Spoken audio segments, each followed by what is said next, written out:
Adapun maqasid, tujuan yang terkandung dari surat Al-Kahfi itu ada beberapa tujuan. Ya, Allah Subhanahu wa taala tidaklah menurunkan Al-Qur'an kecuali pasti untuk suatu tujuan dan hikmah yang sangat besar. Di antara tujuan dari surat Al-Kahfi adalah yang pertama untuk meluruskan akidah yang menyimpang. Ya, untuk meluruskan akidah yang menyimpang. Karena kalau kita lihat isi dari surat Al-Kahfi itu awal surat sudah menyebutkan tentang akidah. Iya. Awal surat Allah sudah menyebutkan tentang akidah. Karena Allah ingin memperbaiki akidah orang-orang yang hidup di zaman Nabi sallallahu alaihi wasallam. Iya.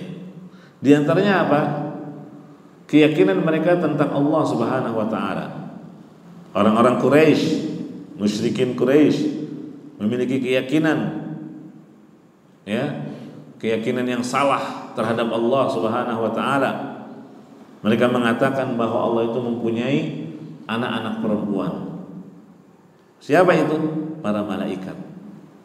Iya. Makanya disebutkan di ayat yang keempat, wa yunziral ladzina qalu ittakhadallahu walada. Allah menurunkan Al-Qur'an ini untuk memperingatkan kepada siapa yang menyatakan Allah mengambil seorang anak. Iya. Apalagi menyandarkan malaikat itu sebagai putri-putrinya Allah. Ya, Maha suci Allah dari memiliki anak. Lam yalid wa lam yulad. Jadi ini tujuannya surat Al-Kahfi diturunkan, bantahan terhadap keyakinan orang Quraisy yang salah yang mengatakan al-malaikatu banatullah. Malaikat itu adalah putri-putrinya Allah. Makanya Allah bantah wa yunziral ladzina qalu ittakhadallahu walada. Ya, diturunkan surat Al-Kahfi ini untuk memperbaiki akidah yang keliru, keyakinan bahwasanya Allah memiliki anak. Iya, entah itu anak laki-laki, entah itu anak perempuan. Iya. Apalagi kalau menyadarkannya anak perempuan, ini lebih merendahkan lagi. Kenapa? Karena orang-orang Arab ketika itu nggak suka kalau punya anak perempuan. Iya, mereka aja nggak suka kalau punya anak perempuan. Loh, ini malah disandarkan kepada Allah punya anak perempuan. Jadi double, ya. Nas'alullah salamul afiyah. Ya, subhanallah, Maha suci Allah. Kemudian jamaah rahimani wa rahimakumullah, itu di awal surat Al-Kahfi, ayat yang keempat. Di akhir surat Al-Kahfi juga Allah Subhanahu wa taala mengingatkan tentang akidah. Qul innama ana basyarum mithlukum yuha ilayya annama ilahukum ilahun wahid.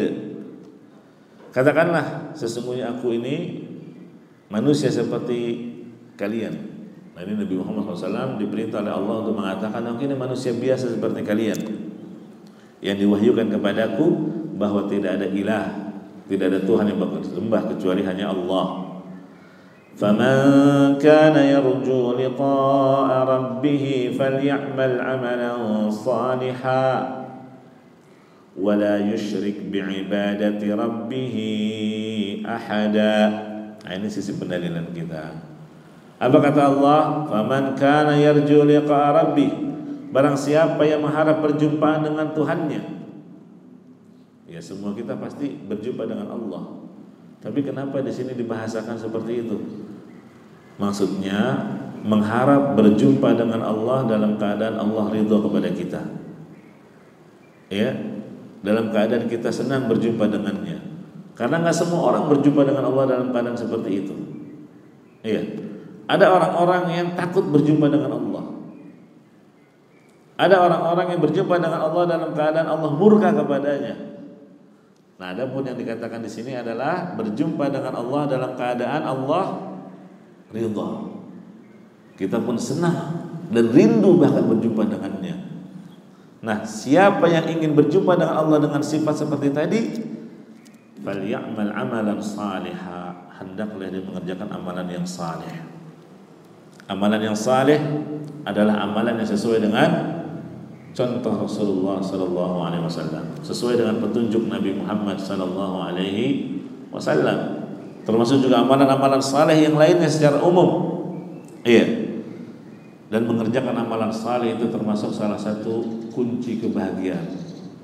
Jadi kalau antum ingin bahagia hidupnya di dunia dan di akhirat, perbanyaklah mengerjakan amalan saleh.